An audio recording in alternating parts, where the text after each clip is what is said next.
What's going on, ladies and gentlemen? My name is Peter Cattani, and this time I'm not going to talk about my ex. I'm going to talk about a new girl. Her name is TOWA. She's not as good, but that's okay. Sometimes you got to learn how to settle. This is a leader that we have been waiting for a while now. Ever since we got the mirror, the 7 drop. This is like, oh, if you have a TOWA leader or an Android leader, it's like, well, there's no TOWA leader out yet. Now we finally got it. Let's check her out. She's 10k that once per turn, active main, so it's not like you have to attack. Once per turn, burst 3. We hate burst, but with overwhelm decks, it's not that bad. Look at the top 5 cards of your deck and choose a mirror or a foo and add it to your hand. Shuffle your deck afterwards. So it mills 3, then you check top 5. So you get rid of 4 cards out of your deck. So if you're going against your number, you got to worry a little bit, but it has more features. Awaken.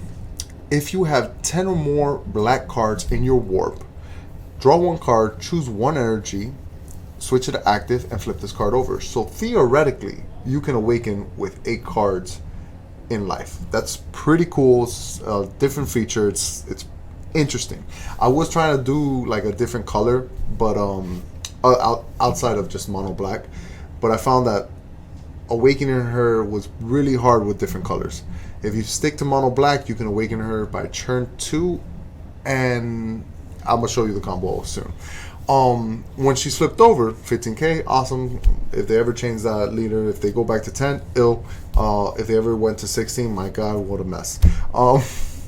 But active main, once per turn, you can choose 3 black cards from your warp, put them back to your discard pile, then choose 1 mirror and give it critical, which is a really big deal because in the 7 drop, normally it swings massive, just playing it normal.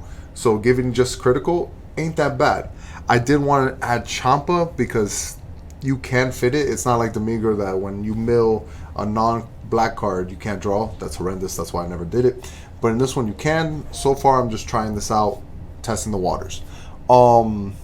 Interesting ability. The other one is active battle once per turn, meaning you can do it on your turn or your opponent's turn once per turn. Interesting.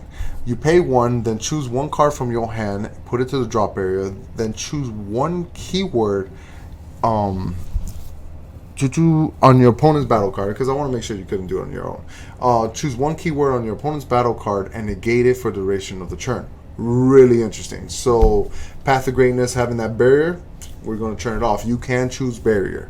You're not choosing the card, you're choosing the keyword. Interesting, kind of confusing, but I give you my word, that's the ruling. So you can do something like that when your opponent's attacking and he chomped, gave it double strike, combo to 200. You can just pay 1, lose a card out of your hand, take away double strike. What I did learn from this past event that I went to is, let's say your card swing, let's say your opponent swings with a triple strike. Awesome. And then he combos Champa to give it double strike. Okay. It's going to have double strike and triple strike. Not that you're going to take 5, but you're going to take 3 from the triple strike. This is super weird. Didn't fully understand, but this is how it worked. If I use TOWA's ability to negate triple strike, I still have to deal with double strike, and I'm still going to take 2. Really weird, but it's something useful to know when you go to big events, that is something that can happen. I also believe that if you swing with a double strike and Champa to give it double strike again, there's 2 double strike keywords there. Not that you're going to take 4, but double strike is worded twice on the card because it gave double strike, which then if you negate it, the double strike, you still got to deal with the other double strike. Super confusing, but that's how it was ruled. If I'm wrong, forgive me, but check it out. I'm going to ask questions. I'm doing my research before these videos, so I believe I'm right, but you never know. Now to the deck. Awesome. I've been sticking around with mono black ever since the Migra. Truth be told, any other overwhelm leader, not good enough. The Migra being able to wormhole, overwhelm twice a turn, huge. This leader, yeah, you can overwhelm, but it's not as good as pressure. This seems like a control leader trying to mess up the hand with the strategy I got going on. I kept the 1-drop package because it's way too good. With Kami, Time Chronoa, Dende, Goku, and Toki Toki. Toki Toki because this Vegeta 2-drop is just way too good. When you put cards in the bottom of your deck, you want to see them. So you need Toki to draw cards and shuffle your deck. That's the strategy. It's pretty good. Moving forward to almost any black leader that I use, I'm most likely going to stay to that strategy. I feel like that ratio is perfectly fine. You don't need the Goku, nor do you need the Dende, but it's nice to have multiple 1-drops in your deck, so Toki Toki can actually become a draw card while shuffling. Kami because of White's board, Granola because Shugesh is a thing, Goku for Gogeta BR, Dende for anything objection. And, there's actually a few cards coming out where Dende becomes more effective, where, like, what's this card's name? Goku Black and Zamasu, they have an awesome card that now can ramp them up a lot faster. Also, Beerus, even though I don't think a lot of people are going to play it, I might. The new Whis can ramp up, so then they might see more play. Who knows? But this engine is always nice because you have answers all the time for your opponent. So that's the 1-drop package. We'll go into the 2-drop, which is Vegeta.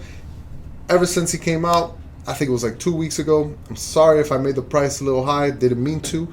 To be honest, I don't even have a set of my own. I was borrowing from friends, and now I have to give them back, so I got to pick up my own, and they're super expensive at the moment. But if you're running a black deck, he is super needed because when you overwhelm once per turn, you can choose 2 black battle cards from your warp with 7 or less cost. So you can't pick the Secret Rare Demigra because he costs 8, but 7 or less, and put it in the bottom of the deck. If you do, you draw a card. Awesome. That's really good. Helps you just get pluses. Literally playing him, you draw a card because you're going to overwhelm that turn.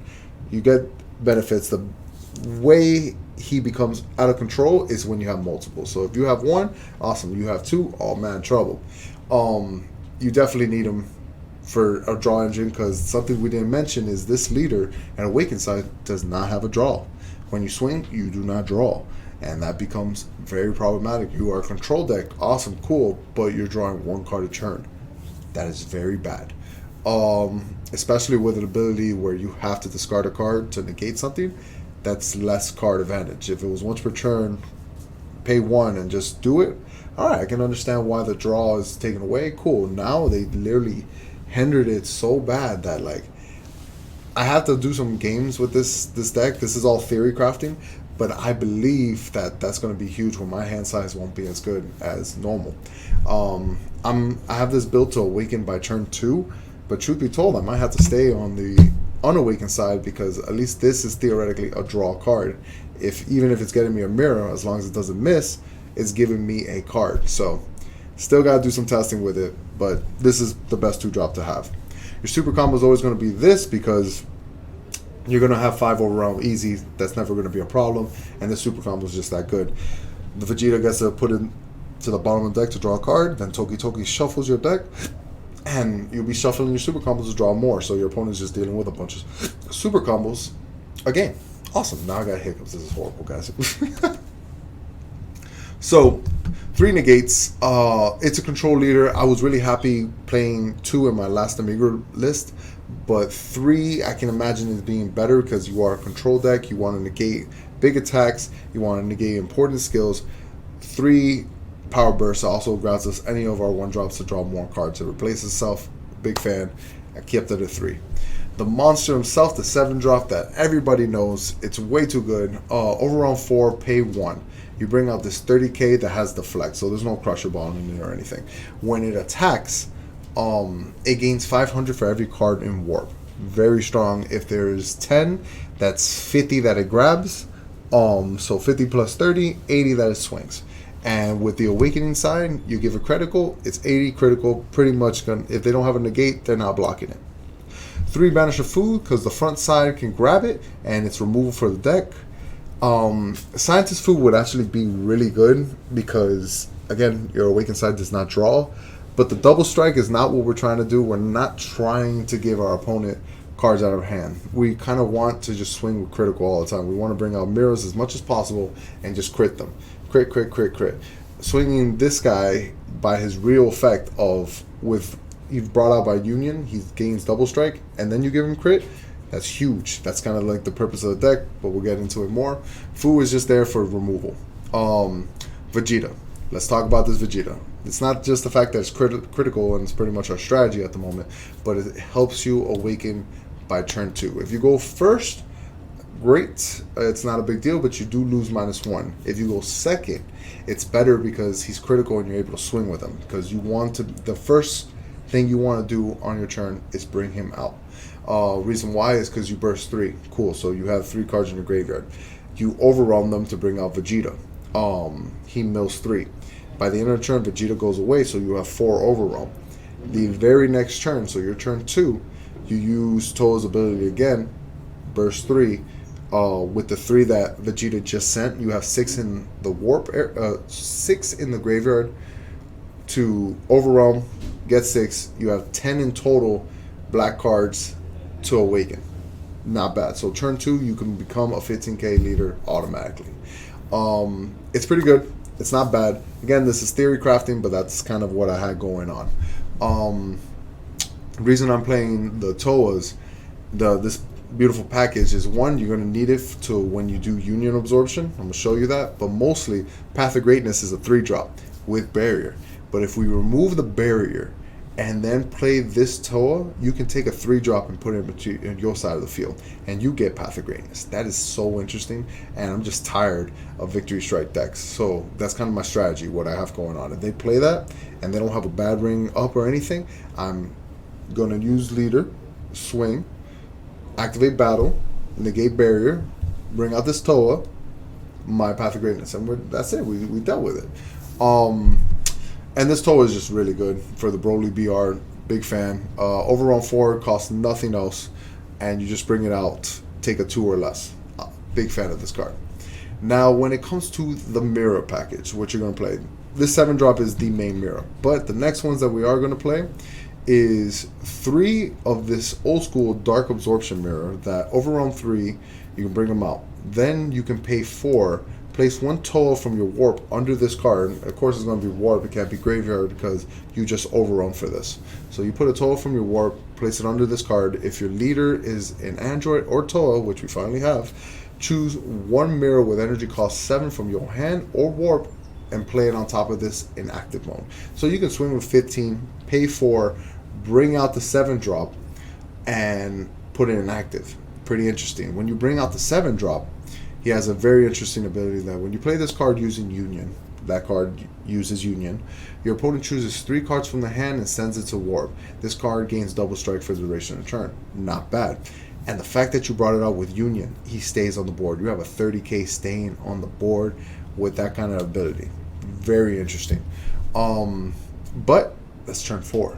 That's the one thing about this deck that I'm kind of iffy. The way it's built, it can only do cool plays by turn 4. There's really no way to make it faster.